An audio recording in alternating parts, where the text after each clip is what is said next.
Hey, what is up guys? It's your boy Speed here, and today we're going to be talking about one of my favorite heroes in Dota right now, and a hero I have 100% win rate on in the position 5 role. I've won 7 of my last 8 games on Hoodwink, all of them when I'm playing position 5, and I think this hero is just kind of broken. So if you're curious on why it's broken, I'm going to be breaking down everything you need to know to dominate your games on Hoodwink in the position 5 or the position 4 role in today's video. On top of that, go sign up to the gameleap website, guys. I'm posting new content over there almost every day, and I'll see you there. So what is new about Hoodwink? What did they change about the hero? Well, the main thing that they changed that I think is very powerful is tree bounce trick shot. This is the facet of the hero where if there's no bounce targets, right? So if there's nothing around the enemy, the acorn shot will bounce to a tree and then bounce back to them. Why is this significant? Well, previously Hoodwink's level 1 in the laning stage was pretty bad. It was very underwhelming, but now you'll notice, just watch this, right? When the Monkey King shows up here, when I put down this tree, it bounces between him, then back to the tree, and then back to the Monkey King again. So essentially you get 2 acorn shots every single time you acorn shot someone instead of 1. This is huge because this ability just does a ton of damage. It's an auto attack and a bonus 55 damage, so that is a 200 damage nuke for only 70 mana. This ability with this fast in the laning stage is broken. Now, another thing to keep in mind is at level 1, you want to alt cast it most of the time. Not always, and the difference is, if the person is completely isolated and not near trees, you should create a tree because it will create the tree, bounce to the enemy, bounce back to the tree, and back to them again. So it will do the 2 bounces. However, if you're trying to use it between 2 enemies, you should turn it off, right? Because you actually will lose a bounce. So I know I'm getting a little bit complicated immediately, but basically if there's 2 enemies next to each other, you want to turn it off. If someone is isolated and not near trees, you need to turn it on and create a tree. Now in the laning stage, my golden items are very simple. Number 1, I have 3 branches, 6 tangos, a blood grenade, and a fairy fire. Typically, I'll have a sentry as well, which I place to block the large camp, and I'll start with a clarity. However, this game, I guess I decided to go things a little bit different. On top of that, another thing that I don't like that I do this game is I buy a salve. I recommend rushing stick every game because this hero has some pretty heavy mana problems. Now, my goal in the laning stage is very, very simple. I'm going to use my acorn shot as much as I can. Now, in a situation like this, I'm not going to use it because it's going to bounce between the creep wave and might not bounce back to the Monkey King. It could, but it might not. And so I don't want to take that chance. I end up going for it here, and you'll notice that's exactly what you don't want. So this is a great example of what you shouldn't do. You don't want to use it on people when they're in a creep wave because there's a chance it's going to bounce off of the Monkey King or off of the tree even. I don't even think I hit the Monkey King at all onto the creep wave, which is absolutely terrible and not what you want. Now at level 2, this is when you really start to get kills. At level 1, you want to cast your Q as much as you can. Basically, you want to spam it on the enemy support. Now, this game, the Monkey King was just like hopping around and I couldn't use it on him. But typically, the position 4 is going to trade around this tree line and this tree line, and you're just going to click this on them off cooldown. I'm not kidding. Literally use it as much as you can.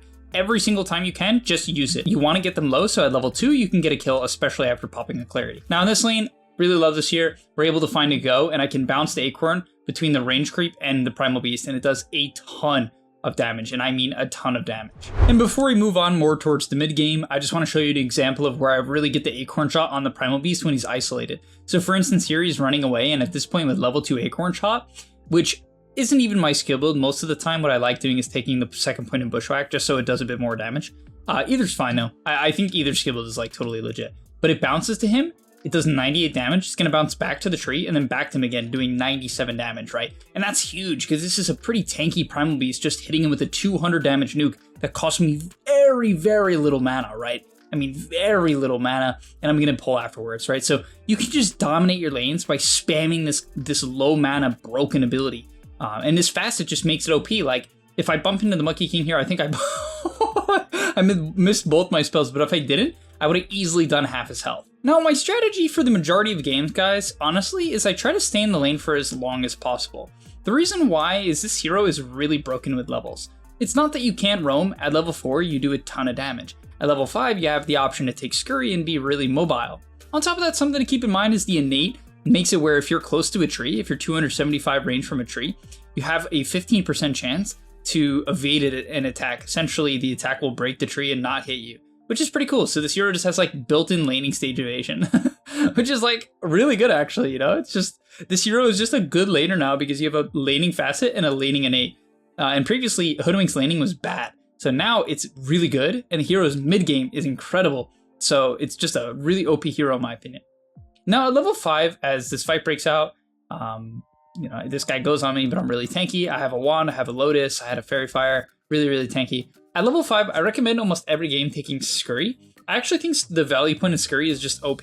It's a pretty low cooldown of 30 seconds, and you get 2 charges, and it gives you 20% bonus movement speed for 3.5 seconds for only 35 mana. Now, you do have mana problems on this hero, and that's why my build is always Magic Wand into Bassi. Now, this game, I had so many kills, so I went Magic Wand into Boots, but I'll usually buy the Bassi before the Boots, because this hero is an Agi hero. As a result, it has a lot of mana problems as a support. And so yeah, you want to go Wand, Bassi, and then go Mana Boots. And I'll go this build every single game, like some variation of this, or this exact build every single game. And so yeah, I just recommend taking Scurry at 5. I think it helps you farm dangerous areas.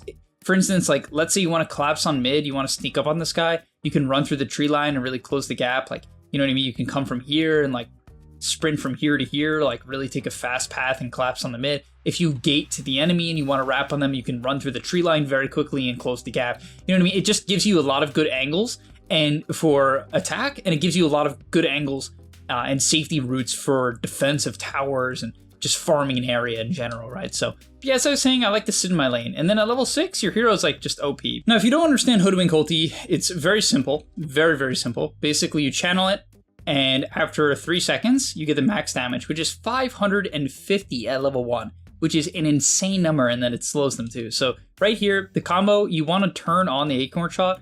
If you don't have it turned on, if you don't all cast it, it won't create a tree. If it's off, it doesn't. If it's on, it does. And so when you turn it on, the combo is you shoot the acorn to create a tree, and then you shoot the bushwhack immediately, and then you channel your ult. I was really slow to channel my ulti here. Now the ulti does max damage when this thing says 2.5. I just tested it. You'd think it's 2 because it's after 3 seconds, but no, for some reason it's 2.5. Maybe it just counts 0.5 at the beginning.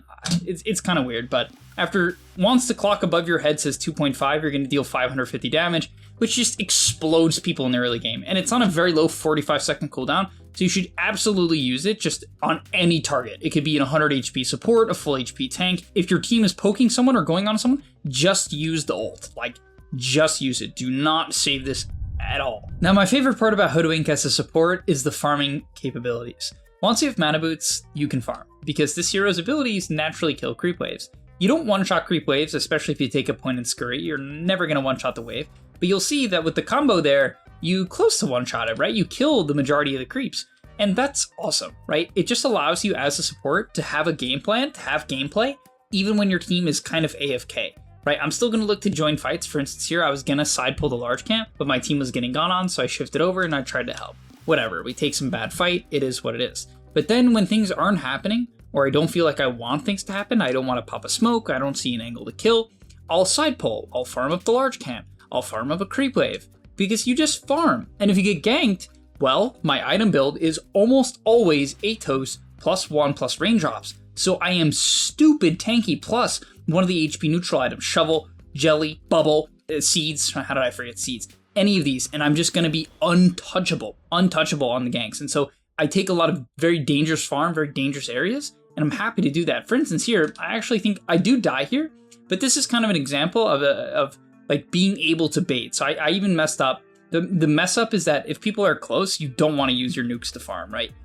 You should save them to try to get out. So I'm going to die here because these aren't on cooldown, so it's hard to get out. But with the Scurry, it takes this Phase Boots, Windlace, Faded Brooch. Look at this guy's movement speed. It's pretty hard for him to catch up to me initially. I should have Scurried again immediately. And then here, I should have ultied as well. I was kind of slow on it. I ended up kind of letting him read what I was going to do, and he turned into me. If I didn't let him do that, I think it would have been fine. I also got hit by a cog. But yeah, it takes an entire trample and 2 cogs plus pulverize to kill me. You know what I mean? And I messed up. I definitely could have lived if I either had any of my spells or used my ulti immediately. I would have been fine. So it goes to show how survivable you actually are. Another reason I love Hoodwink is just the ability to have impact and find kills around the map at all times. For instance, we bump into the clockwork mid here, and yeah, just with a bushwhack, an acorn shot into ulti, with the vessel and some damage from Weaver, we're able to take out a very farm clockwork, right? 1500 HP. We're able to get rid of them. And so that's just a nice thing about Hoodwink. If you have a Hoodwink on your team, you're going to have damage to get kills. Plus, you're going to have wave shove. And I think these are some of the most important things in Dota. burst damage in the early game plus wave shove, which is why I think Hoodwink is honestly just a conceptually broken hero now. One thing she lost is that Scurry, her active, used to give cast range and attack range when activated, and that's actually your other facet now, and it's a really great facet. But the ability to have a broken landing stage on a hero that scales stupid well and has a great mid game, to me is kind of OP. It just rounds out the hero completely. And so yeah, it's just wonderful. Now at this point of the game, you want to buy your Atos, and it's very simple. You're going to click Atos, and you're going to click Bushwhack after you click Atos, or Acorn Shot into Bushwhack if there's no trees, and that's about it. You're going to follow up with your ulti, and you're going to rinse repeat. It's really, really easy to execute. It's actually one of the easiest heroes in the game to execute because you're just going and trying to burst the first person you see. Now, while in this clip I'm going to end up going down, you're going to see how much impact you can really have on this hero because Bushwhack's a pretty low cooldown. Also, at level 10, I'm always taking Bushwhack cooldown. Some people don't, and I don't get it because it brings the cooldown down to 12 seconds, and Acorn Shot cooldown is 10, and so I think it's really nice to have the cooldown of the abilities lined up or close to lined up. Now, in this team fight, as my spells are on cooldown, I'm going to have no problem kiting out. If my team gets gone on, it kind of is what it is. You're not going to have impact with just auto attacks, and so I generally won't throw out auto attacks unless I'm finishing a kill. We go in for another Bushwhack on the Primal Beast. We nearly kill him off, unfortunately. We just barely couldn't get the job done. Maybe my one auto attack did matter there.